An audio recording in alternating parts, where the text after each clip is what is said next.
Le garçon utilise son téléphone pour filmer discrètement sa mère. Puis il sort une photo ancienne de sa mère pour la comparer. Il remarque immédiatement une différence. Avant, les yeux de sa mère étaient verts. Mais maintenant, ils sont bleus. Les deux frères réalisent instantanément que la mère actuelle pourrait être un faux. Ce soir-là, Jacques se faufile discrètement dans la chambre de sa mère. Par hasard, sa mère dort dans la baignoire. Se rendant compte que c'est une bonne occasion, il s'avance lentement, avec l'intention de retirer son masque pour voir. Mais à la seconde suivante, il est découvert. Jacques, effrayé, lutte de toutes ses forces. Dans la panique, il prend une bougie à côté de lui, et la frappe violemment sur sa mère. Puis, il retourne immédiatement dans sa chambre. Sa mère, totalement en colère, brandit une pelle et frappe la porte de la chambre. Elle entre comme une bête en furie. Elle interroge Jacques avec colère. Après avoir entendu cela, la mère explose de rage. Elle traîne Jacques dehors, et le jette dans la baignoire, versant de l'eau froide sur lui sans cesse. Elle le force à admettre qu'il est bien son fils. Jacques finit par céder, mais il n'a pas abandonné. Le lendemain, il discute secrètement avec son frère. Ils se souviennent que quelques jours auparavant, la mère était étrange. À ce moment-là, leur père leur avait demandé de passer des vacances. La seconde d'avant, ils étaient heureux de chercher leur mère. La seconde suivante, ils furent choqués par leur mère, parce qu'elle avait un bandage autour de la tête. Plus étrange encore, en voyant les deux frères, elle ne montra aucune joie. On aurait dit qu'elle ne reconnaissait pas ses enfants. La mère expliqua qu'elle avait subi une opération du visage, et qu'elle devait porter un bandage temporairement. Au début,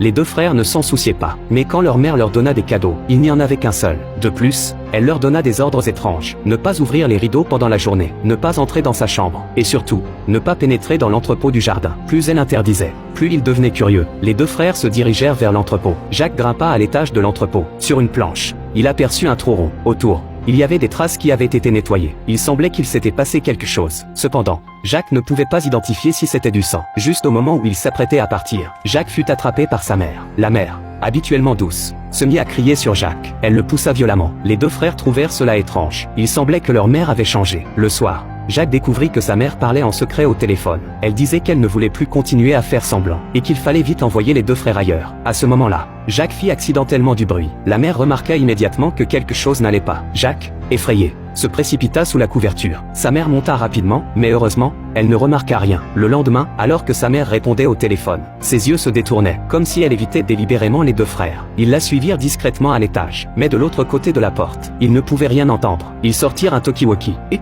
pendant que leur mère regardait la télévision en bas, ils se glissèrent furtivement dans sa chambre. Ils placèrent le talkie-walkie sous le lit, mais dès que Jacques émergea du dessous du lit, ils entendirent le bruit des pas de leur mère montant les escaliers.